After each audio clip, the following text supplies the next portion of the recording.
wanting to thank you for joining us. We are both in a Zoom webinar broadcast and we are live streaming on Facebook Live.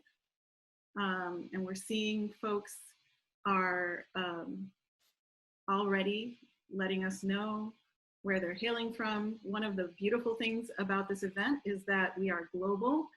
So we are in the 8 a.m. Pacific timeline. We're in the 10 a.m. Central time zone. We are in the Central European time zone.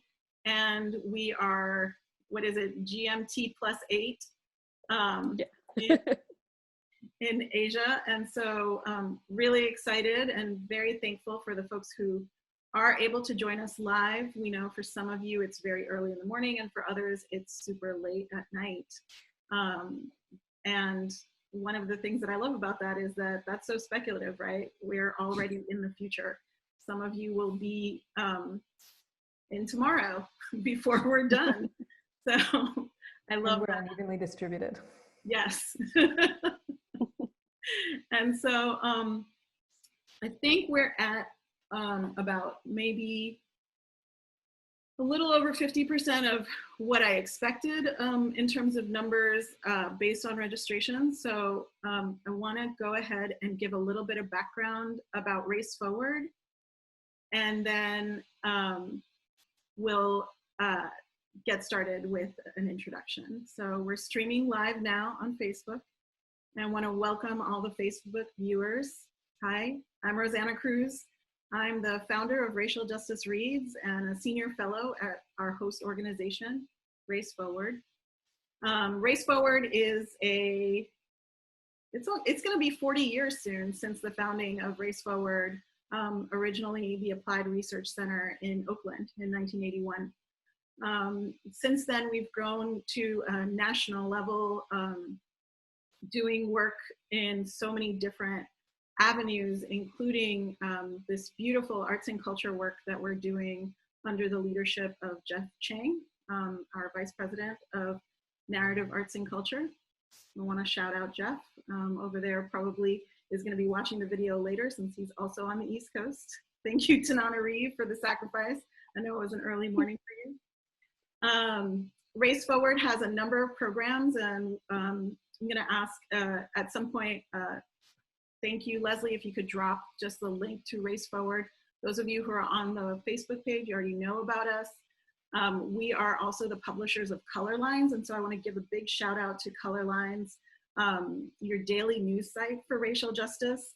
It's an amazing, over 20-year-old publication that started in print. I remember getting the print magazine back in the day, and it's just an award-winning and super excellently published and edited publication with really great features, and covers everything from politics to culture to gender and sexuality.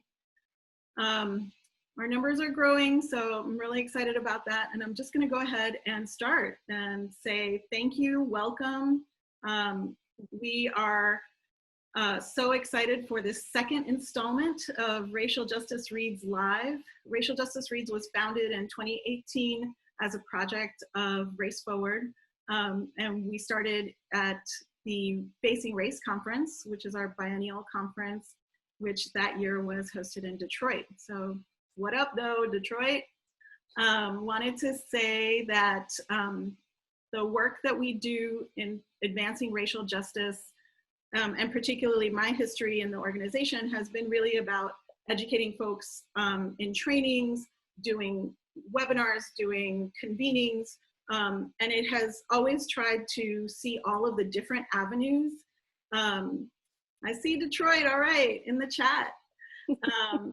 All the different avenues that have been used to advance racial justice. Obviously, electoral and political work. We've definitely worked within the nonprofit sector in advancing the practices of justice-seeking organizations in their racial justice practices. But the big part that I thought was missing was books, right? And the way in which authors from so many different genres have used their words, used their text, used that platform to advance racial justice. And I really believe that communities of color have been using what we call innovative genres, or, you know, not textbooks, not sociology books, not the ethnographies that have been written about us, but our own stories, right? Everything from Zora Neale Hurston's work to the very modern authors that we have today, telling stories from all different kinds of communities, but particularly wanted to focus on communities of color and authors of color who are writing about race in a way that reaches audiences that might not pick up the new Jim Crow, that might not pick up a sociology textbook. And so that is how Racial Justice Reads was born. One of our guests today, Tananarive, was part of that initial cohort of authors who did the book fair, the Racial Justice Reads event at Facing Race in Detroit. And so really excited for that. 2 weeks ago, we launched Racial Justice Reads Live virtually with the young adult authors, Gabby Rivera and Janata Petrus Nassau. And we will include a video link to that in the follow-up materials. And with that, I just want to go ahead and introduce our illustrious guests. I'm going to start from the furthest east and work our way west. The person who has the latest time going on, the closest to the future, J.Y. Neon Yang, who is an author and I want to say visionary artist. I really am excited for folks who haven't yet read your work. It's really one of the things, as a person who identifies as gender nonconforming, I was so excited to see protagonists in your work who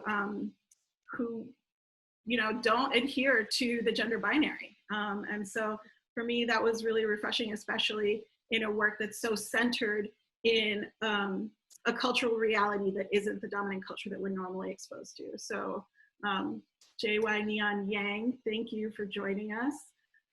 So excited to have you. Moving a little bit east, we have humanitarian worker, sociologist, and author Malka Older, my compatriota, who has written a really exciting series I'm going to talk about first, that starts with the book Infomocracy, that plunges us into a corporate governance future. Is it dystopian? I feel like we can use the word dystopian, huh? You can. Okay. I don't. I think it's hopeful, but a lot of people think it's dystopian. So I'm just obviously more cynical than everyone else. Well, definitely the dystopia reflects the reality that we're living in, right? It just is, it feels like one hair removed. And then moving to Los Angeles, California, I want to introduce author, lecturer in the Africana Studies Department, teaching Black horror and speculative fiction, and my mentor and one of my favorite authors. I just like can't gush enough about you, Tananarive, prolific, like grounded in so many different practices for liberation. Thank you for joining us. Really excited to have all of you. So, and honored to be here. Yeah. I wanted to go ahead and launch us into a conversation that starts with your text. So this is a beautiful collection of folks. There may be, I don't know, one or two folks who are joining us today who aren't familiar with maybe one of you. So to make sure that everybody gets a little sample of your work, we wanted to start with a brief reading from each author. And I'll go ahead and ask Neon if you're ready. Do you mind getting us started? I guess I could get started. So I was debating what I should read. That I wanted to read from my latest published story, which is a novelette that's in Clarkesworld, which is not really the novellas I think that most people know me for, but it's kind of closer to what I'm working on is the video okay? So, It's great. We can see okay. you and we can Okay. hear you. So everybody else has turned off their camera and Okay. got the spotlight. Because my internet's a little fussy, so I think if I move and talk a lot, it goes like, no, what are you doing? So I'm gonna read like the first 3, I guess, paragraphs from it. And it's a piece called "A Stick of Clay in the Hands of God is Infinite Potential," and it's kind of space opera-ish. It's a bit about it's got bits about gender and violence and serving empire and stuff like that. So I'm just going to read the first 3 paragraphs. Okay. Sounds great. All right, here goes. To the pilot, Phoenix smells like blood. Or at least the mech smells like the pilot's mouth tastes every time it bites down and the copper floods in. So that's close enough. It'll have to do. The pilot likes it better in here than out there anyway, because outside the pilot has a troublesome body that bleeds when cut and won't listen to what it wants. But in here, the pilot has no body and no shape, only Phoenix shape. A Phoenix is shaped like a knife or a missile or a swift punch. Something meant to rend and destroy. Phoenix bends the shape of the universe to its will. Some say the mech looks like an angel, with a fan of thrusters haloed around its shining fist of a head, but in Phoenix, the pilot feels like a bird of prey, all beak and tail on, pursuing apostates that flee before its shadow like frightened rabbits. And today, the rabbits are C-class single-unit fighters, glazed in the gold and green of apostates, streaking from a battlefield, spangled with wreckage and ionized fuel, weak bone things, eggshell hulls and wispy shields, spitting angry needles of blue light until the pilot crushes them in the palms of its hands. They dodge and weave frantically, hoping their agility will let them escape, but it's no use. C-classes were never meant to face mechs. Puny surface fighters designed to take out ground turrets and windows in government offices are no match for the 50-foot juggernauts that are mecha units. Each one makes a satisfying crunch as the pilot destroys them. Phoenix pulses with breath while the pilot works, and it soaks up the beat of the mech's heart as it does its job. No, soaks up is the wrong descriptive. Inhales is better.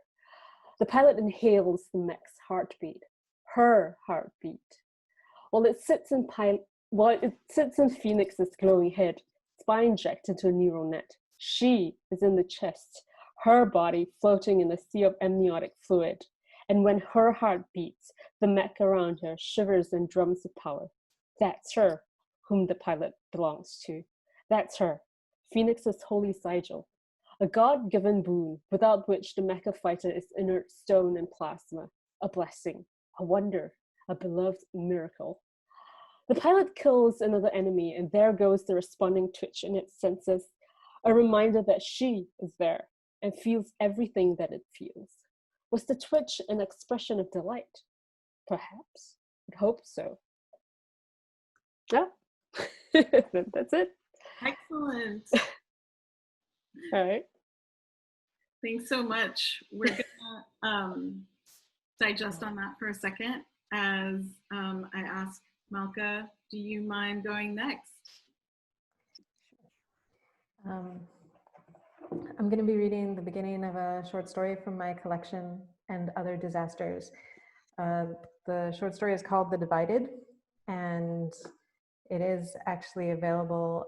There was an excerpt, which was the entire short story, printed on Tor.com. I'm telling you this because I hate to leave you with part of a short story. You could also buy the collection.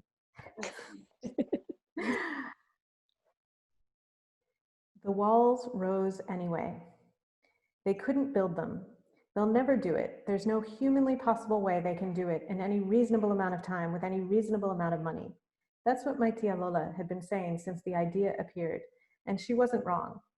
But they rose anyway, crawling their way to the sky like thorn bushes, like sudden ramparts, like instant slices of mesa. My abuela was caught in one on her way to work. That's how we knew they rose so quickly, because it caught her in mid-stride. On Sundays, we went to visit her. My father rubbed baby oil into the heel of her left foot, raised slightly out of the back of her work pumps. Que lástima that you were caught in those uncomfortable shoes. He talked to her all the time, although since we couldn't see her ears, I was pretty certain she couldn't hear him.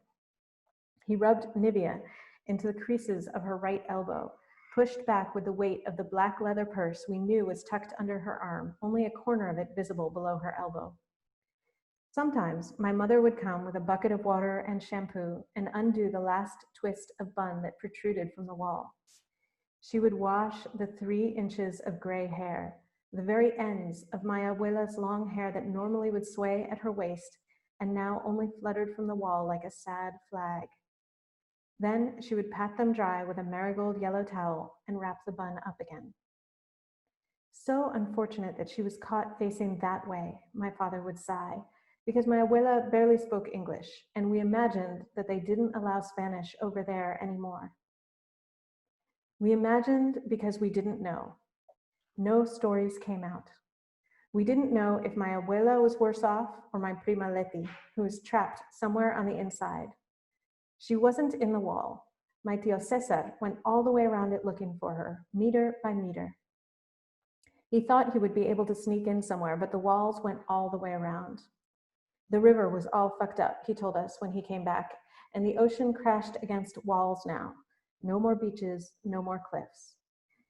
He held out some hope that he would be able to cross in from Canada, but the walls had risen there too, trapping people and cars, even a few border agents. He didn't find Letty in the wall, so she had to be on the inside. We waited. Surely they would deport people, but no one appeared. Maybe they couldn't figure out how to get them through the wall. No stories came out, and yet we had stories. Some people said they had done it on purpose, found some new chemical industrial witchcraft. Others said it was a judgment on them, even when it felt more like a judgment on us. Analysts predicted war and anarchy, said that inside, the crops would be failing and people would be starving and squabbling. That was hard to grasp, though, all that money and power rotting away so quickly. It was easier to imagine that inside, they were engineering monsters or killer robots, triaging their victims expertly by melanin content or neurolinguistic pathways. We imagined them coming for us, clawing their way through the wall or marching along a path that opened for them at the touch of a button because surely they had a way to get through. We imagined them coming for us in tanks and F-16s, followed by our lost relatives and friends transformed into a zombie army. We imagined this happening, and then we made movies about it. Blob monsters fermented from a stew of nitrates and untreated sewage, super soldiers without hearts or cavities, all steely eyes and square jaws. Instead, what came was what they call blight.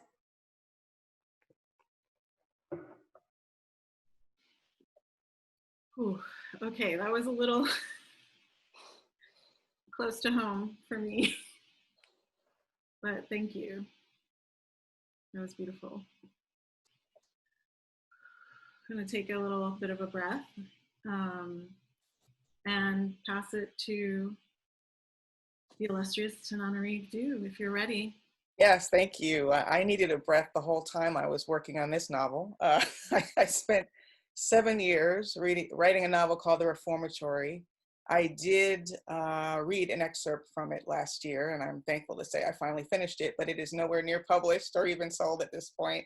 So I'm afraid this is sort of the incident that sets the novel into motion. A 12-year-old boy and his 17-year-old sister are walking on a southern road in 1950, and they've encountered a white neighbor who used to be a childhood friend, but when you get older, those lines change. And this is the moment that addresses, to me, our system of incarceration on the personal level, where it begins with an encounter on a lonely road in 1950. Then he winked at her. As Lyle McCormick's eyelids slid shut above his grin, locking into a leer, Robert understood one of the last things his father had told him before he fled to Chicago. He was never, ever to wink his eye at a white girl or white woman. Foolishness like that can get you killed, Papa had said. And here was Lyle McCormick winking at his sister in broad daylight, standing in the middle of the road where any passerby or farmhand could see. 100 years could have passed since their twilight swimming days. The bright morning sun, his stomach's knotted hunger, and Mama's death face stirred Robert into a rage. He didn't want Lyle McCormick's hand and eyes on his sister a breath longer. He squeezed himself between Lyle and Gloria. "Leave her be," Robert said. Lyle's eyes dropped down to him. "What's got into you?" Gloria backed up a step behind Robert, but Robert remained fixed, a wall. "Move, Robbie," Lyle said, and shoved him aside. So much power in the blunt motion that Robert stumbled 2 steps. His upper arm smarted from the heel of Lyle's hand. "Stop it," Gloria said to Robert. "Mind your business." But Robert ran toward Lyle McCormick, swinging his foot at the bigger boy's left knee, and his new boot's bulk sank into the side of Lyle's kneecap with a thunk of bone. It wasn't like he'd done it, he'd watched himself do it. Lyle McCormick yelled in pain. "You little shit," he said. He hopped on one leg. "You pushed me first," Robert said, his voice and eyes low. The kick had taken all the fight out of him. Instead, he was realizing what he had done. "He didn't mean it, Lyle," Gloria said. "He's stupid. It's just me looking after him since Mama died. He don't have his daddy now either." Gloria was talking fast, as if Lyle McCormick were holding a shotgun to his head. Lyle McCormick was red-faced, so tall above Robert that he blocked the sunlight. Lyle pursed his lips, staring death at Robert. "I had a brain, you, Robbie." "Walk on it, Lyle," Gloria said gently. "Your knee's all right, ain't it?" After a last glare at Robert, Lyle hobbled in a circle, testing his knee. "Damn it." "But you're fine," Gloria said, a feeble plea in her voice. "Ain't you?" Robert knew better than to lay hands on a McCormick. Anyone colored knew better than to lay hands on any white man, but especially a McCormick. At best, Robert calculated he was about to get the thrashing of his life. The worst was too big for him to form a picture. "You do that again, I'm going to knock your teeth out," Lyle said, his finger pressing the tip of Robert's nose. "You hear me?" "Yes, sir, I'm sure sorry," Robert said, more scared, amazed it was over. But it wasn't. "Lyle," a man's voice called across the field from beyond the fence. They all looked toward the voice, heads snapping like owls. Robert hoped the voice didn't belong to Lyle McCormick's father, who everyone called Mr. Red because of his bright orange hair. But his hope died as that hair charged through the pine grove. Gloria took Robert's hand, squeezing it. They both wanted to run. And that's one of the opening scenes from the Reformatory. I remember when you read, it was so powerful, the scene that you read 2 years ago. So Was it 2 years? I thought it was last year. You know, time flies. It was November of 2018. Wow. And Wow. I just finished this book within the past few weeks. So yeah, and knowing, you know, your personal connection to the story, and also just thinking about in this particular moment how much we need stories like this to just be able to make sense of it, because I think it's overwhelming, and watching the videos, you know, of the violence, really, it takes away the interior aspect of it, right? well, there's just one thing I'd like to say. The story is set in 1950, but what propelled me forward was knowing that these kinds of schoolyard kicks are still resulting in children being separated from their families and put in juvenile detention. Anyway, it's a whole thing. Yeah, and I just want to give space to Tananarive to, like, acknowledging, right, that the rest of us are not impacted in the same way, right, by this particular moment.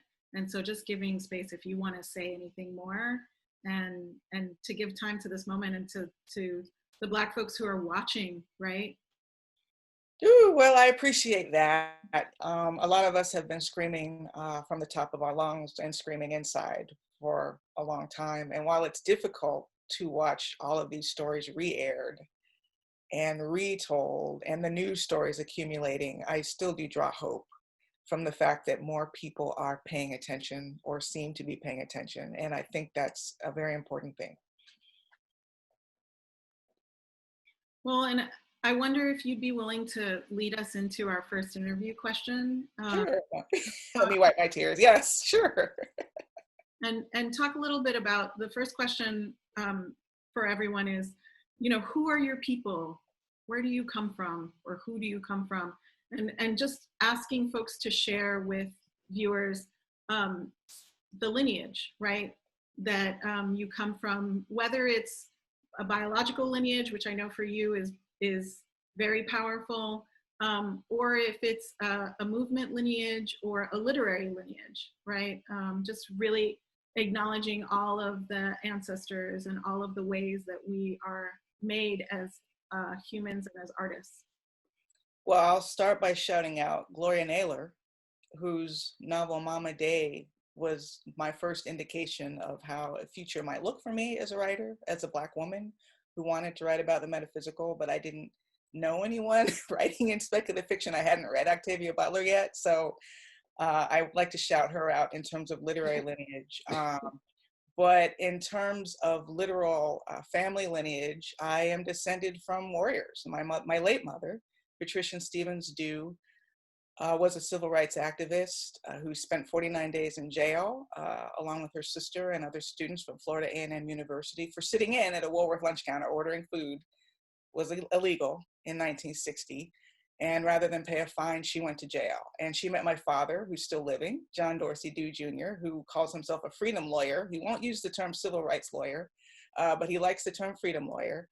And between the two of them, we were just sort of raised on Black history. So it was love for my people, even when my people didn't understand me. You know, some of the schools I went to, I was an Oreo because of the way I spoke, but I always had this great love for my people and my history that my parents luckily supported in my writing. And there was never an expectation. In fact, my mother said, I went to jail so you wouldn't have to. And I'm not convinced that's true, that I'll never be in jail the way things are going.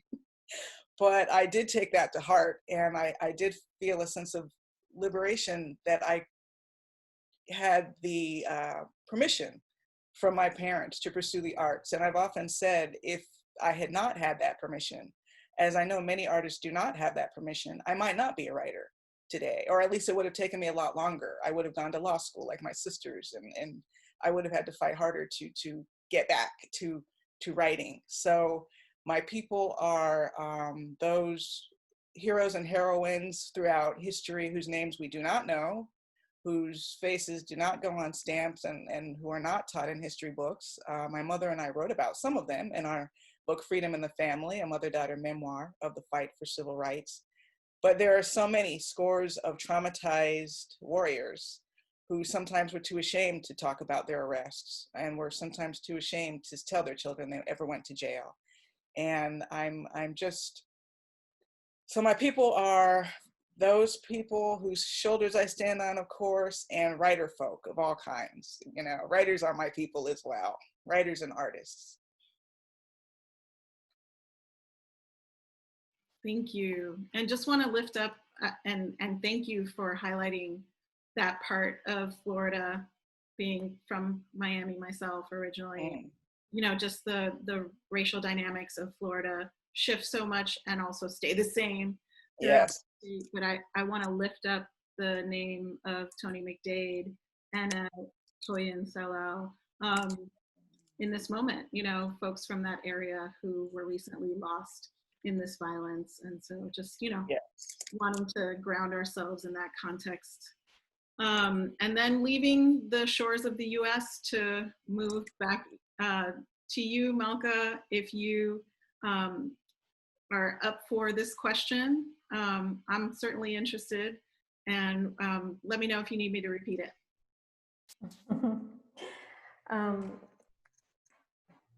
I mean, it is a great question, and there are so many answers to it. But I think today what I'm going to say is that my people are people who move.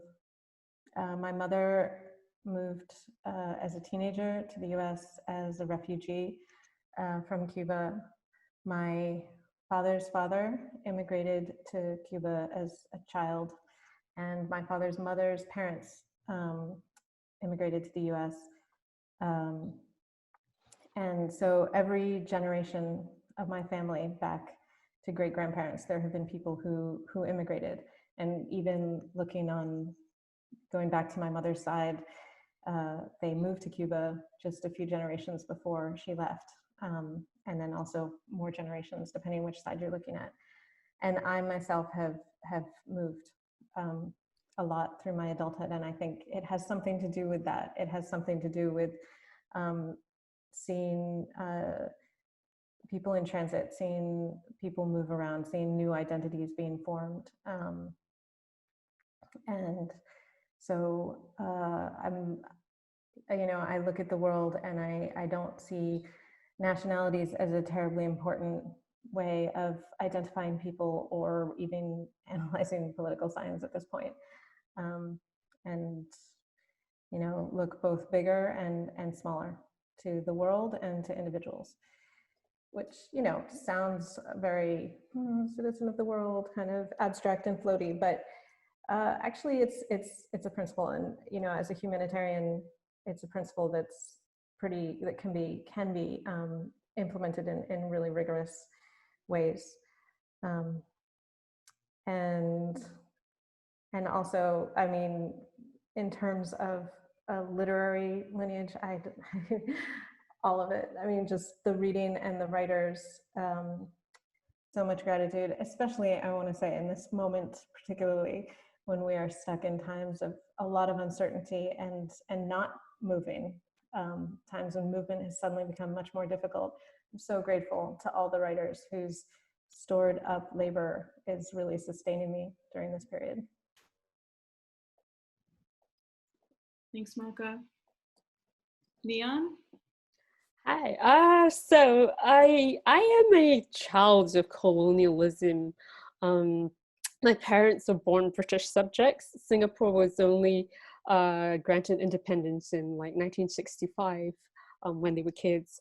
But so I'm sort of like in this weird in-between way where I'm Asian and I live in Asia, but I've been raised in an extremely sort of westernized context, because that's kind of what the country decided it needed to do, or rather the country's leaders decided they needed to do in order to survive, was to sort of like assimilate into the Western world. And people tell, that there's this sort of like national narrative that's been built up. Am I still on? Okay. This sort of national narrative that's been built up, that Singapore like was dragged from the third world to the first world in a short couple of decades. But basically what it did was basically sort of integrate itself into sort of like the Western capitalist paradigm and profited off that. So like in terms of like, I have always felt kind of like halfway in between, and this is increasingly more obvious to me as I age, that I am too Western for Asia and too Asian for the Western world. So I'm kind of halfway in between, but I would say that my people are generally the queer and trans people of color, my friends that I've found in the later life, and I do a lot of my writing for them, people who are like me in between and trying to figure out what identity is, and grappling with questions like that. That makes sense. Yeah, I'm so thankful to count myself among your people then, right? One of the beautiful things, like there's not a lot of us, and being able to find that recognition in your writing, so thank you. This next question is the one I might be the most excited about, and really I feel like we should just all unmute and talk at the same time and it'll be like a new speculative fiction moment. But no, seriously, like I have really wanted to ask this question since I first envisioned the three of you together, is, you know, why speculative fiction? Like, what draws you to speculative fiction? And I think even more specifically, I feel like the ways in which speculative fiction gives us possibilities towards a racially just world, right? Like, just to give you the opportunity to narrow it, because the question of why speculative fiction is so widely, like, so wild and wide. Well, I find it very freeing personally as a writer. I spent 10 years as a journalist. I worked for the Miami Herald before I quit to be a full-time writer. And the adherence to literal facts was just so difficult and challenging for me. I would wake up at 3 a.m. convinced I had made mistakes in telling the facts. And I think there are ways in which in speculative fiction we can tell the truth without adhering to the facts. And that's what I really appreciate about it. So for a story, for example, like the Reformatory, which is horror, which is the aspect of speculative writing that I'm attracted to, because I can create protagonists who are stronger than I think I am, because they're facing down the unknown. I didn't even know there were ghosts, or I didn't even know I could talk to a ghost yesterday. And now I have to figure out how to navigate my way through the world where ghosts exist, or whatever, a demon or a monster. And so I'm looking for those models of strength in my characters, but also very specifically for a book like this, which is based on a real life reformatory in Marianna, Florida, called the Dozier School. It was the subject of Colson Whitehead's novel, The Nickel Boys, which I have not read yet, but I understand is obviously quite violent. I'm a great admirer of Colson Whitehead's work. But as a mother, as a child of Florida, as someone who has a descendant who actually died at the Dozier, who has someone in my mother's family history who died at the Dozier School, I couldn't put a 12-year-old kid in there and subject him to the kind of violence I know happened. So the supernatural enables me to express the fear, express the terror, without having to write about a boy being sexually assaulted in a rape room, or whatever the things that actually happened and are happening, actually, because most sexual assaults in juvenile facilities are perpetrated by people who work there, not by prisoners, right? So the speculative nature, the funhouse mirror that reflects our world back to us, but enabling me personally as an artist and as a reader and viewer to step back from the facts, to step back from the reality of Black men hanging from trees in 2020, one after the other, to step back from daily tragedy, is that speculative lens. That's sort of the key to my superpower as an artist, so I can get close to the fire without getting burned.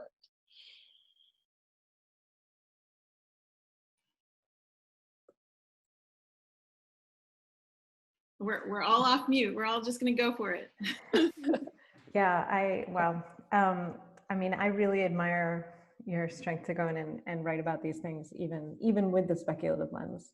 But I agree, for me, I also find it freeing, although I've written a lot of different kinds of fiction. It's just the speculative stuff that got published, which may say something about something. But I think that there is a sense in which all fiction is speculative fiction, because all fiction, at least the fiction I write, always starts with some kind of what if. And it may not be a what if about some technology that doesn't exist yet, or a magical power. But it's there's some element there of exactly what you were talking about, of being able to tell a truth without looking at facts, and telling a truth that's sometimes much more honest than the truth that we can tell by going strictly by facts. So, for me, it's always about trying to transmute some kind of emotion or insight into a way that other people can understand it, and telling the story fact by fact will not give them that same emotion. You have to find a way to change it into something else, to transform it. And speculative fiction particularly, I do think is really useful as a way of holding up a mirror.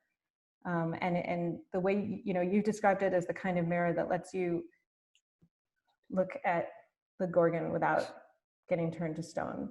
but it's also the kind of mirror that you can stick in other people's faces and trick them into seeing what they are before they realize that it's really a mirror and not a television set, right? So I think for me, you know, that's the appeal of speculative fiction. When I look at the stories that I want people to go on reading, even when they're saying really serious and complicated and interesting things about this world, and critical, you know, really critical things. It's a critical lens, I think, and it is also really freeing and fun, because it's a lot of fun to be able to make up the technology that you need to get people from one part of the world to the other, or the magic that you would love to play with. But mostly it's a mirror. So one of the interesting things that happened to me was like a number of years ago, I attended a master's in creative writing in the University of East Anglia in the UK. And when I was interviewing for this program, the instructors actually had an interesting question for me, because they were like, okay, you write speculative fiction. We had we have like 3 students this year who are from Singapore, and all of them are kind of writing speculative fiction.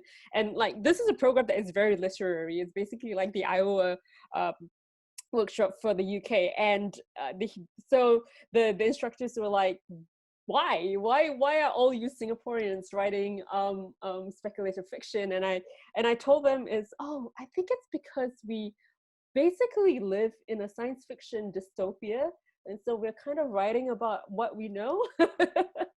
But I think for me personally, I like, the reason why I write speculative fiction is, first of all, because I'm terrible at research. And so I'm really, really bad at writing stuff that's set in like the real world, because it involves so much research. And I am too fond of world building and sort of like imagining different societies to sort of like just stick to the world that we're in. So I do, in fact, like a lot of my writing is more or less secondary world, because I like building worlds from scratch. And I think this is like my instinct as a scientist, because like what I like about being able to sort of like build a world and a society from scratch is that you can sort of like pick and choose and decide what you want to, the themes of your story to focus on. And it's like, I think it's kind of like when you're a scientist and you want to do an experiment, you want to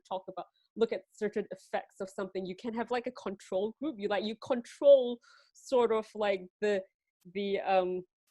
situation, right? Like the parameters of your experiment. And I think like creating secondary world, creating speculative fiction worlds is an experiment in that way. It's like sort of like a social experiment that happens in your head, and that you want to explore like certain aspects of our society, real world society. But because like, you know, life is extremely complex, there are a lot of like confounding factors and history and nuance that goes into it. Sometimes like it's useful to sort of like just like lift it and put it in like a constructed sort of sandbox, so that you can look at it like more closely and without a lot of like all this distracting noise, if that makes sense. And so yeah, I think that's why I think like speculative fiction is a very interesting tool to write about, you know, issues of justice, or like, you know, imagine worlds that are both better and also worse. And it's up to you to decide whether you want to make it better or worse. Yeah.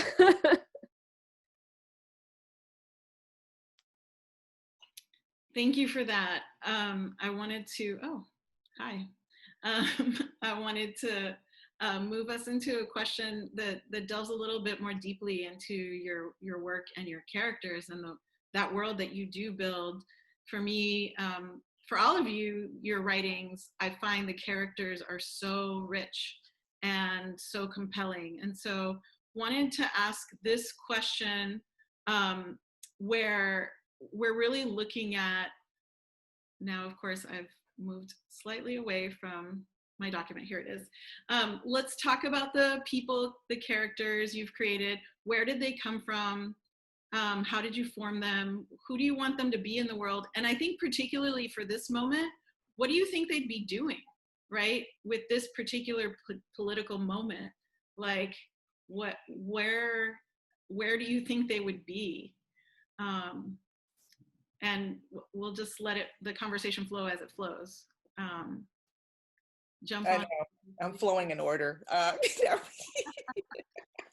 No, it's not in order. There's no such thing as order.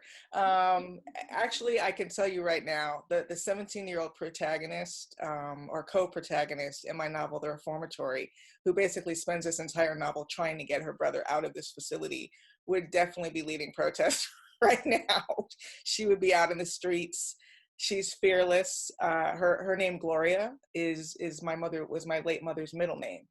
So throughout the writing of this novel, I kept asking myself, what would mom do? What would mom do?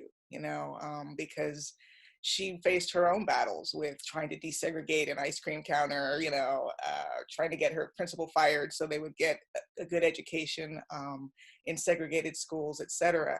I write a lot about child narrators. So yes, the protagonists in this book are 12 and 17, but as I was working on my short story collection, Ghost Summer, I was actually surprised at how many of my protagonists are children.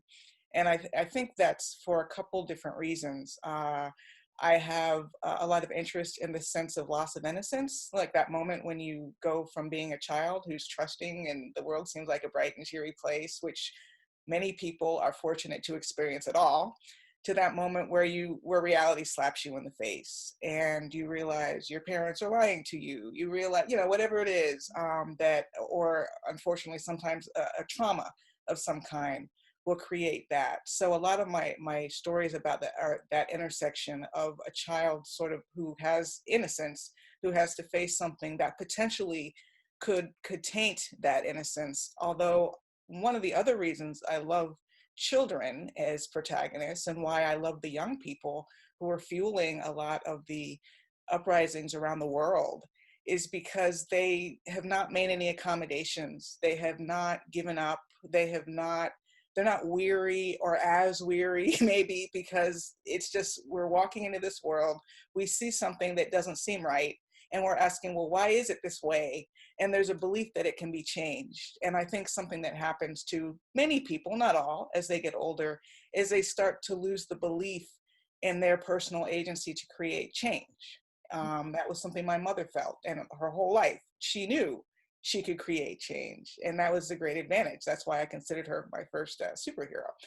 But those child protagonists, my 12-year-old protagonist who's in this horrible place, his superpower is hope and an ability to very quickly integrate into his experience and figure out, okay, now what?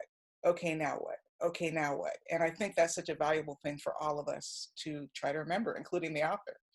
Yeah, I also really want to appreciate your parents in the parents that you create. Like Fauna and Jessica's relationship to me, you know, is so important and such an example of the complicated aspects of parenthood, right? Like that thing that you were saying about that loss of innocence, you do a great job of showing that, but you also do a great job of showing the like inner conflict that the parents go through. And for me as a parent, like I just found that so real, right? Like you know, and I've always told you, like I haven't been able to finish The Good House, but even in that book, like I just feel like that is one of the really powerful moments of being like, right, there are things that terrify us as parents that make for the most fantastical, like horrifying stories, right? Yeah.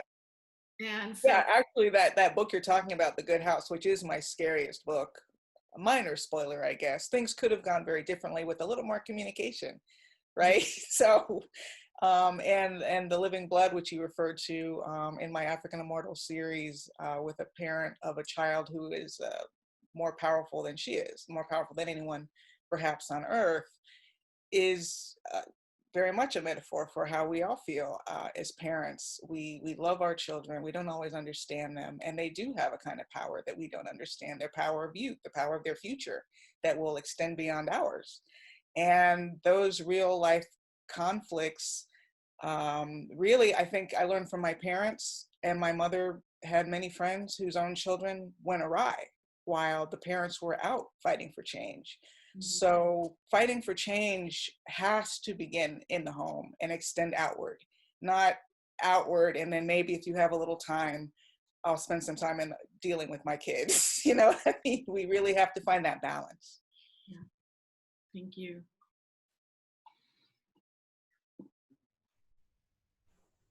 I know, hard to follow, but also such a range of compelling characters, both of you, right? Yeah, you know, with my characters, I think, particularly with the Sentinel cycle, which is political science fiction, and which is very much kind of about people who, you know, I was thinking very much about the system that I invented, but also about the people, and both kind of in the same way, in that I wasn't trying to describe a perfect system that was a utopia. And similarly, I wasn't trying to describe perfect people or people who are, you know, able to fix all the problems, or even who agreed on what the problems were. But I did want to create a system that was interesting and moving and changing from where we are now in interesting ways that were potentially progressive. There's, as we said, some disagreement on whether it's a dystopia or not. But you know, for my characters too, what was really important to me, and the main reason that I actually think that my book is hopeful and not a dystopia, is because the characters are out there working really hard to try and make things better. And they do disagree on what better means. There are characters in my book who are Anarchists?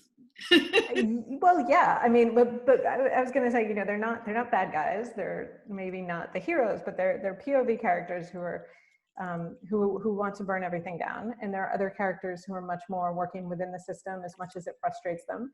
And there are others who are a bit more naive and kind of really going for having a place in the system and trying to make things better in that way. But they're all trying, and they're all working hard, and they're all committed. And so, you know, yeah, I think, and they all really come from different parts of myself, because I definitely have moments of burn it down, and I have moments of maybe there's ways, you know, lately I'm much more on the burn it down side. So I'll stop there. But you know, they're really about building and working for something better, and believing that they can change things. Yeah, and I think one of the things that particular character in Infomocracy, for me, you know, I say anarchist with respect, right, and with an understanding of like that character represents all of us who want self-determination at any price, right? Like that the level of control. And I think that that's what's so interesting, right? Because the world that you've built gives people so many choices, right? Like ultimately it's like if democracy became the cereal box aisle in the grocery store, you know, and it's very, to me, it was really like that. Like one of the overwhelming things about when my relatives, like the few cousins who have been able to come from Cuba to the US to live, they're just like, when they go to the grocery store, they're just like, what? Right? And that level of choice, like while we think it's the best, like it's also overwhelming and controlled. And so when you realize, wait a minute, like this is the whole system that controls my life, and I'm choosing sort of, but the game is rigged. Like I really identified with that character in your book as, you know, like a person who moves in and out of identifying as an anarchist myself, or, you know, like really identifying with the political theory, right? And thinking about the ways in which particularly communities of color have felt frustrated and like the game is rigged, right? Especially along race lines. And I think you bring in the economic and corporate aspect of it so strongly, right? In that particular series. So I said it with love and respect. I wasn't. Oh yeah, and I wasn't pulling back against that with any disrespect to anarchism either. It was more because that character doesn't describe himself in that way. And because the setting is a little bit different from ours, it's just a, it's, you know, there's some nuance there, but absolutely. I mean, there's very much that anarchist vibe with him. Yeah, he's also, yeah, on payroll. Completely. So. Yes. No spoilers. Neon, did you want to take this one? Yeah, no, I was just quite kind of amused by your example given of the cereal box owl, because yeah, like you think there's so much choice, right? There are so many different cereals to buy, but then if you look a little deeper, they all belong to like the same 2 or 3 like mega corporations that own all of these brands. So and they all have a ton of sugar. Yeah, so it's the illusion of choice, I think, that capitalism gives you. So I think like I tend to write characters who are rebellious in their own way and like fight against sort of like an overwhelming system that they kind of find themselves in. And I think that these are basically wish fulfillment characters for me, because I live in a country that is just not very receptive, and in fact it's pretty much illegal to protest here. So like free speech is like non-existent.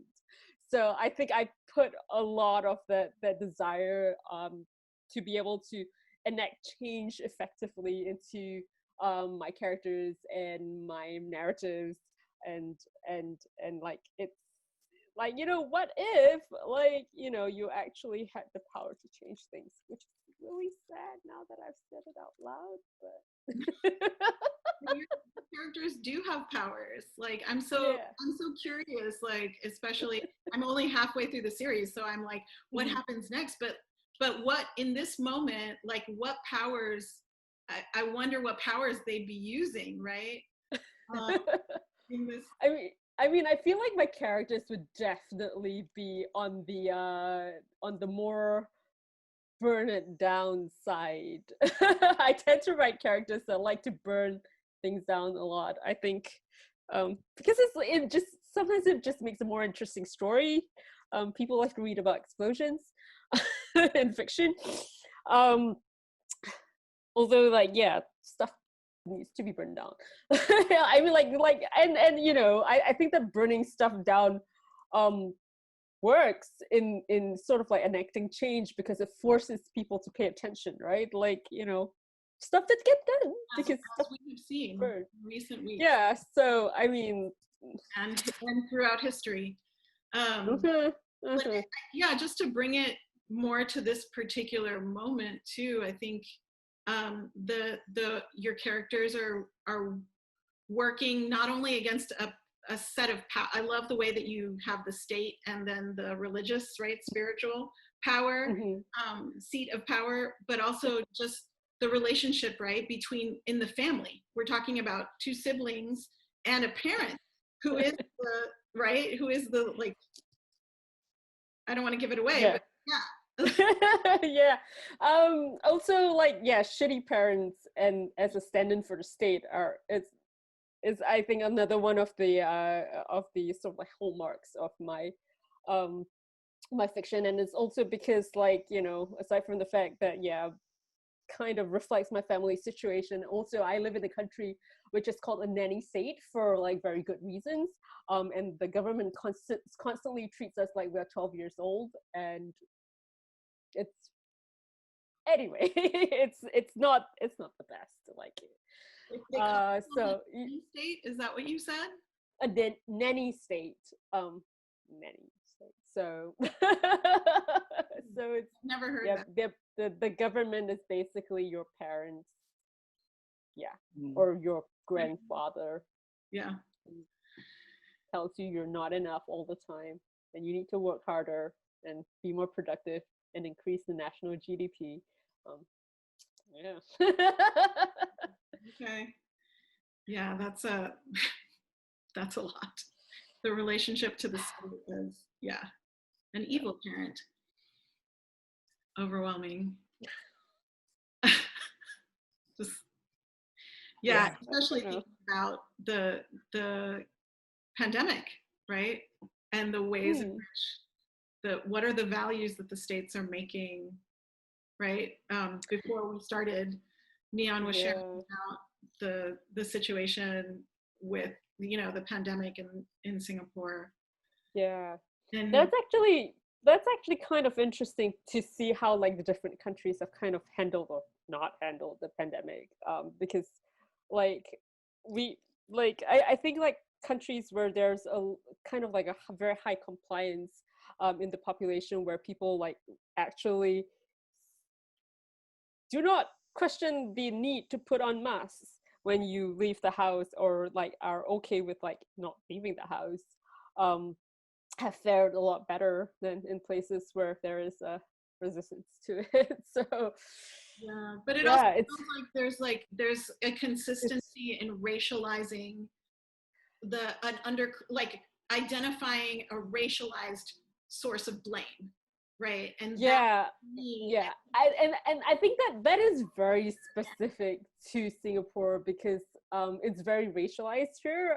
That we have like we have an underclass of like foreign workers who are low wage workers, and we don't even consider them like, we call them guest workers, or we don't actually consider them to be part of the community in Singapore, like even in the reporting of the pandemic. Because basically what's been happening is that most of the infections have been happening in worker dormitories, because like, they live in very crowded conditions, and once somebody gets sick, it spreads really, really fast. And the government's like response was to sort of like lock down all the dormitories and sort of like separate the infections that happen there with infections in the community, and so they would assure everyone every day, is like, okay, we have like 1,000 new cases today, but they're all like, the bulk of them, like hundreds of them, are in the dormitories, and we only have like 4 people who are in the community who got diagnosed with COVID today. So like, it's very stark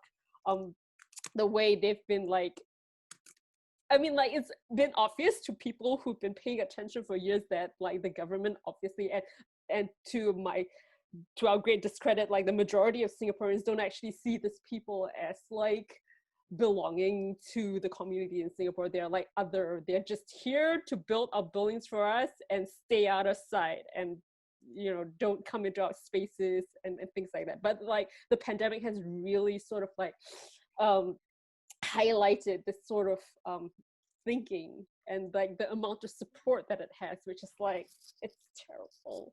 And people are just like, oh, they're young, man, they'll be fine, like they're not gonna die. And I mean, like, it's true, like the fatality rate in Singapore has been very low, because it's mostly been like these young men getting infected in dormitories. But it's also a terrible disease to wish on people, and we don't even know if there will be side effects, and we probably won't know for like 5 to 10 years how it's a very new disease, and it does weird things with your blood vessels in your blood, and people are just like callously like, meh, I don't care. So it's been it's been a whole thing in Singapore. But I just want to say, I think that there's some really strong correlations if we think about it as the ways in which folks are racialized, globally, right? Mm-hmm. And the comparisons could be really strong. I'm just noticing the time. I've gotten totally wrapped up in this conversation. I am so sorry. I haven't been a good steward of our time, and so I just wanted to bring us back to talk a little bit. One of the things that we wanted to make sure in this series is that folks leave this event with active ways that they can advance racial justice. And so one of those is the segment we're going to move into now. And I'm sorry that we've run out of time for the Q&A, but I really want to make sure, and we might get through this quickly and be able to take one question from the chat, but wanted to just give y'all the opportunity to share. What is your shout out? Like, what's one cultural item, a book, a movie, a short video, to share with our viewers? And then the other one is a recommended action. So, and we'll do them together if you want to go ahead. And Malka, I don't think you've gone first yet, so I'm going to invite you to start. What's one cultural shout out and a recommended action? So I'm going to shout out River Solomon's An Unkindness of Ghosts, Yeah. which is just an amazing book that's incredibly well written and manages to be horrifying in such vivid and interesting ways that you can still read it. I mean, I could still read it, even though it is extremely horrifying and really, really worth the read. Really tells you a lot about a lot of different things. So River Solomon, and they have a new book coming out at some point. I don't know when, but Their new book is out. Their new book is The Deep, and it The came Deep out. is out. They have another book Yeah, coming someday. It's just called Sorrowland, I think. Yeah, Something. but it's exciting. well, it's publishing, so it's not going to be out for a while. For a while, but An Unkindness of Ghosts. Start with that, then go to The Deep, and it's really good. And then for an action, I really struggled with this actually because I think that it's really easy to say donate to such and such, and I think a lot of us are doing that already. And I think the people who can march are marching. So I had a thought kind of from the perspective of someone who does have a lot of privilege and looks in a way that can give me certain privileges. It actually came from, there was a Twitter thread that went around about a woman who she said it was the women who were holding up their Karen signs marching, and she said, oh, this is the energy of the woman who, when I was being followed around in a store, asked the people in the store why they were following her daughter and got in their faces and then made sure I was okay and then left, right? So I was thinking about the power of that and how it can be really difficult to enter into confrontation like that, even when we know we should. So from a perspective of someone who does have that privilege, just asking people to start thinking ahead and normalizing within yourself the idea of entering into confrontation to protect someone else. And think about the principles of how to do it in such a way that you don't put that person at more risk and that you don't center yourself in that experience. But just to be mentally prepared and mentally rehearse getting in someone's face when it's necessary for someone else's safety or comfort or dignity. Yeah. Thanks, Malka. Tananarive, I know you put yours in the chat, but you want to I did, and I'm also vibing to that idea of sort of personal intervention. So I also put in the chat a short story I wrote for an Allies issue of the Boston Review, which is all about that. How do you intervene? I don't know if she did it the right way, but she tried. So in terms of my shout out, as a Black horror writer, it's rare that I find a piece that I think captures the evil, there's no other word for it, than spontaneous violence against Black communities, the way Kaya Shanti Wilson's The Devil in America. And also it has a child protagonist. So that's right under my skin, but it's free. It's available from tor.com. It's a novelette. So it's like a long short story. It is incredibly original and just so true without being real. So that's my artist shout out. And I also love River Solomon, so I'm glad that was already handled. And in terms of actions, I am going to go to bail funds because there are so many activists now who are finding themselves incarcerated, but also let's not forget about those who are long-term victims of racist policing and a racist criminal justice system. The United States has the largest mass incarceration system in the world, as far as I understand.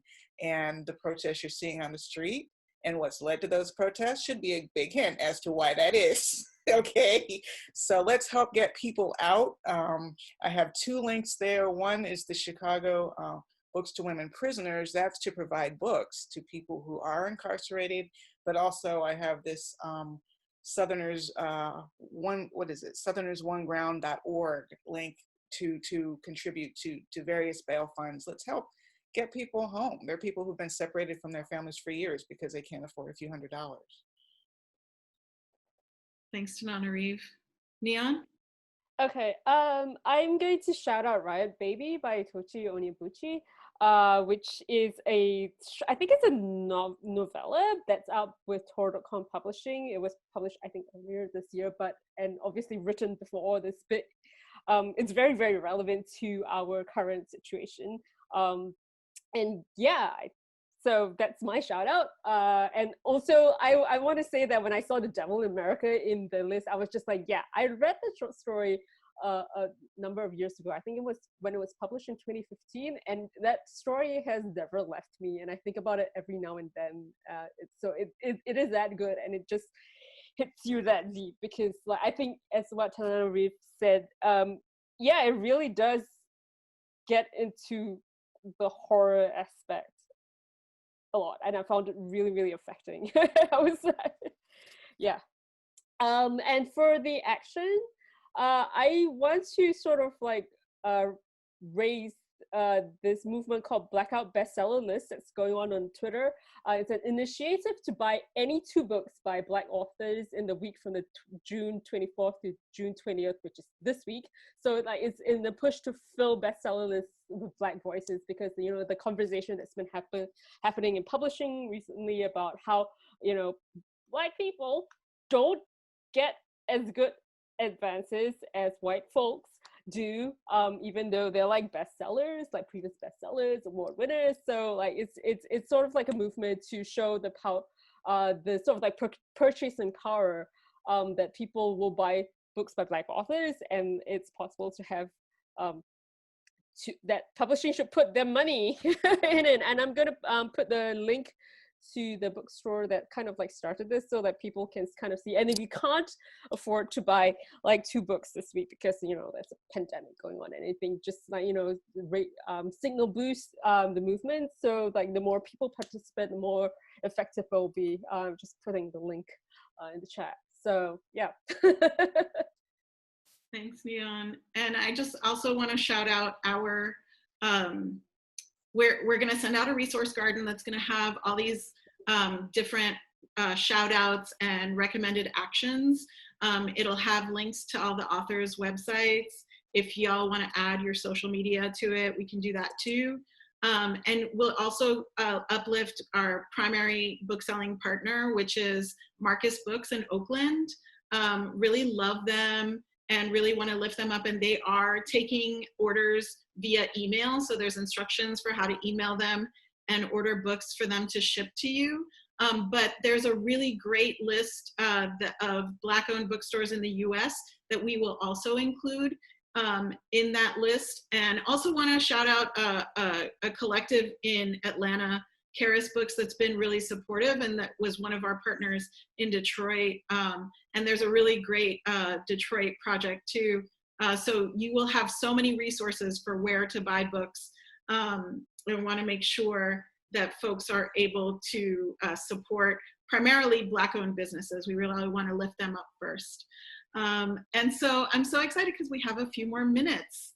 So I'm going to also just let folks know about the next Racial Justice Reads, which is happening a week from tomorrow, June 25th.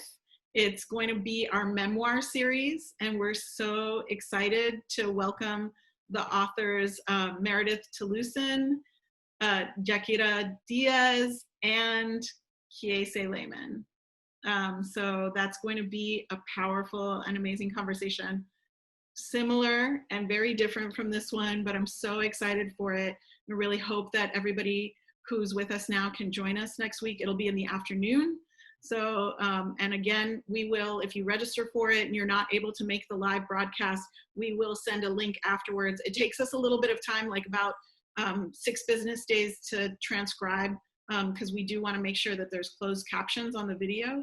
But we will be sending that out to everyone afterwards. And so let's get into, would you all like to look at these Q&As that have come in? There's a couple of Q&As in the Q&A panel. Can y'all see that? Oh. There's the... At the bottom. And then we also had a couple of interview questions we didn't get to. So it's really, I'm gonna do a round robin and y'all get to answer whatever you want. We've got about 15 more minutes. So yeah, who wants to go first? Who's excited about any of these questions?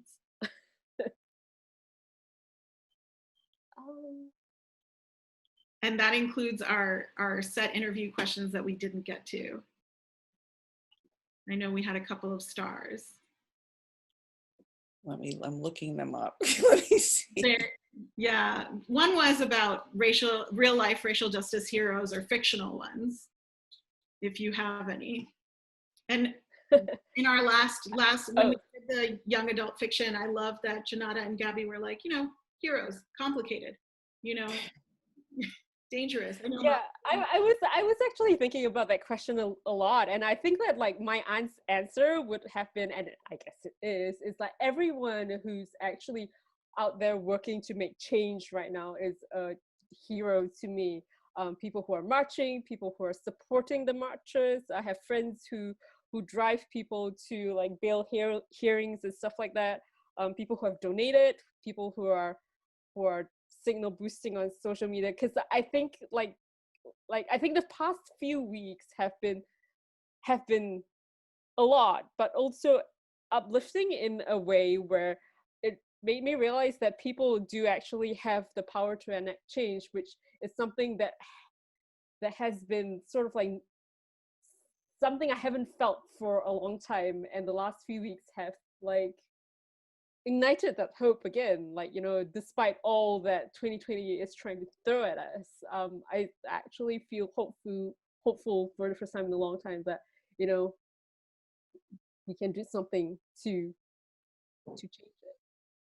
I want to follow up on that because I too feel hopeful. It's almost, I don't know, it's such a scary feeling. It's like, wait, what is this? my mother passed away in 2012, and there hasn't much that's happened since then that I feel like she would have liked in the political and social landscape. But this is the time I'm like, oh, if my mother could see this, because it reminds me of the 1960s and how through the medium of television, with the violence inflicted upon nonviolent protesters in the South, the nation had its conscience pricked. At a time it was trying to be a beacon for human rights around the world. So there was this cognitive dissonance that made a lot of white Americans who hadn't paid attention to race stand up and pay attention to race. And it feels like that. There's a part of me that wants to say, what took so long? But I try to clamp that part because I'm trying to listen to my higher angels. And as Adrienne Marie Brown has said, welcome all, no matter when you come, it's always on time. So that's what I try to remember. But it has been very frustrating and horrifying to feel the brunt of state violence, say, with the Black Lives Matter movement and policing in particular, because if your children can't survive, how are you moving forward in other ways, right?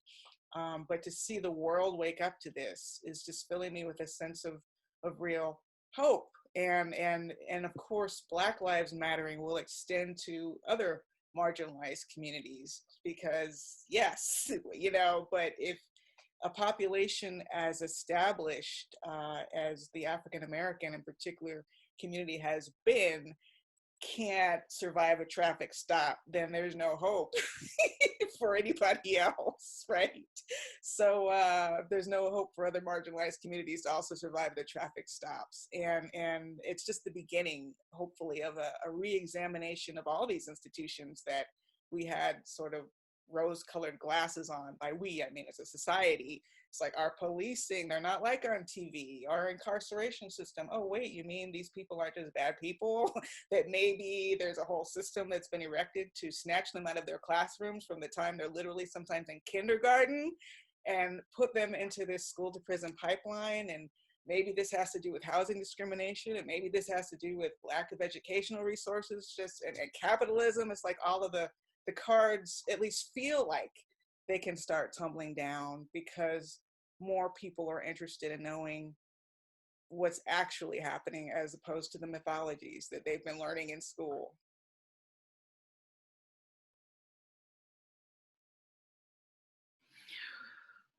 Malka, you want to answer this one? I mean, I think that both of those, all of that. The only thing I also thought a lot about this question because I'm struggling with this idea of heroes and individuals, and I do think that it is all the people who are out there and doing anything, and I just I don't want to be picking people to trust as spokespeople based on the number of their Twitter followers, or even, you know, seeing them talk a couple of times, or that they did one thing or two things that I see. And that doesn't mean those people aren't heroes and aren't doing the thing. I don't know them. And beyond that, I'm really increasingly skeptical of this concept of the hero at all and the individual. I don't think the individual leader or genius or scientist or artist is what we need. I mean, we do need them, but a lot of them, not one who's standing out and representing everybody else. So really for the mass heroes. Yeah, I want to take a moment of facilitator's privilege too, to just to underscore what all of you have said, because I think there is a particular opportunity here for us to kind of free ourselves from the ways in which heroes has been used by capital, you know, it like kind of feeds into the moment of like the best. And I think part of what was hard for me as a young person coming into movement work was feeling like the trajectory was, you know, you have to start out at the bottom and like do, you know, the folding things into a mailing and, you know, volunteering here and there. And then eventually, you know, you'll get really smart and you'll work really hard and you'll know a lot of people. And then you'll be, you know, like Dr. King, or, you know, like Lolita Lebron, or like, you know, and that hero position is very individualistic, which is part of this whole like white supremacist culture. It erased, you know, the Bayard Rustins and Ella Bakers and Fannie Lou Hamers and, you know, and the countless folks whose names we don't know.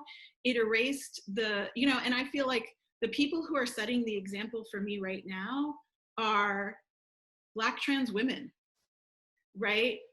Who in New Orleans, the only in-person protest that I've been able to like go to that, like, you know, I wasn't in my car, was for Black trans leadership after what happened to Iana Dior in Minneapolis. And this idea that you can't be a hero if you have a history of sex work, you know, that you can't be a hero if you're not a credible community leader, if you don't look the way that people want you to look, you know, they're destroying that. And they're, you know, they are really setting an example for me collectively, right? And that's the other thing, is that they're refusing. I think this was one of the things that I love, speaking of other Black queer women, Alicia Garza and Opal Tometi and Patrisse Cullors, like all saying like, hey, this isn't about one person. Like, yes, and they never let anyone separate them and lift them up like, oh, Alicia's the real founder, right? She was always like, no, it doesn't work like that. And also, we're just the ones who had this particular conversation, right? But we come from movement, and we are legion, right? The decentralization of that leadership. And so I just want to really lift up Black, queer, and trans women and femmes in particular for the example that they're setting for all of us in really just like freeing us from this hero worship, like kind of patriarchal, you know, machista organizer kind of energy that we've inherited, that really was something that I think capitalism and white supremacy has like injected into movements that were founded in kitchens, that were, you know, led by women. And I want to lift up Toni Cade Bambara and her book, The Black Woman, because she talks about all of this, and she wrote that, you know, 50 years ago. So it's not new, but I really love the new messengers of this idea. So I'm gonna stop there. We've got 5 more minutes, and just wanted to like give y'all author privilege to answer whatever you want next. And there were some questions specifically in the Q&A for y'all, so if you want to type the answers too, that's also an option. I just want to thank everyone who's here, who's been here. It's a very healing space.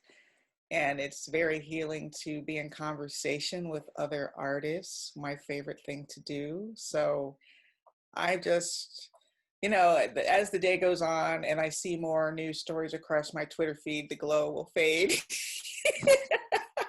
But it's good for me, at least in California, to be starting my day with this kind of a glow to get me through the rest of the day. It's more like getting through increments of the day at this point, the afternoon, the evening. Sometimes you see a tweet late at night and it's like, I'm not going to investigate this right before I go to sleep because this is going to make it hard for me to go to sleep. So we need to gain strength from each other so that we don't have the temptation to completely disengage, although we should all disengage strategically, take time away, take time to read, take time to dance, take time to listen to music, play music, take a walk with a mask. No fighter can fight all the time. Drink water. Yeah. Drink water. Yeah. I mean, I'm headed to bed, so this is a really, really nice sort of like uplifting hour to spend before bed and sort of like discuss these issues and listen to the great insights offered by the other panelists. So yeah, thank you so much, everyone. Yeah. Yeah, thank you for having us. Thank you for setting up this event. It's so great to have this space to talk about these things and interact with people that right now it's very hard to see people in real life, and we're all spread out over the world. So it's great that we can take advantage of this technology to have these discussions and spend this time and see each other's faces, and it's been really wonderful. So thank you, Rosanna, and thank you to Race Forward for setting this up. I'm so honored to have been included, and thank you to everyone who attended, because it wouldn't be the same without you here. Yeah, it's been beautiful. This is my brainchild many years ago, and it's just been such a privilege to be able to, it was inspired because I was in Vona studying under Tananarive and just seeing the ways in which, I want to shout out Vona, Voices of Our Nation's Arts, a really great place for writers of color, and a place that really, I think, has advanced so many voices that we really needed to hear. And I also want to, and we've got some members of the rocket ship, shout out to my cohort mates, my shipmates out there. And also wanted to lift up an author that I think everybody would benefit from checking out, who's Afro-Cuban poet and playwright and performance artist, Lady Dane Figueroa Didi, who self-publishes, and she's a Black trans woman who is a really needed voice in this moment. So just wanted to add my little shout out to that. I wanted to lift up, if you don't know Color Lines, please check out Color Lines today. There's such great coverage of what's happening in the world, and it's really hard to keep track of everything, but I think they've done a great job of keeping us hopeful. I also want to say big thanks to our tech facilitator, Leslie Grant Spann, who's behind the scenes. And we will, just for folks who are in the chat wondering, we are going to send out, as soon as the video is done and transcribed, we'll send out an email to everybody who registered with a link to the video, and also to this resource garden document where all of these recommendations will be listed, including the ones that y'all put into the chat. So thank you for that. And in our last minute, I just kind of want to invite folks to breathe together and really just, as we go to bed or wake up and start our day, to just like take a few breaths together and just feel the spiritual energy of that together.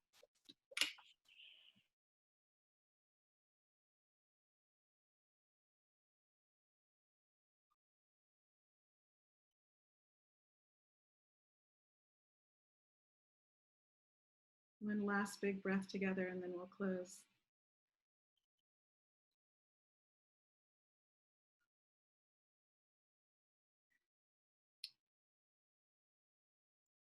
Gratitude. Thank y'all so much. Thank you so much. We really appreciate this. Thank you. Thanks.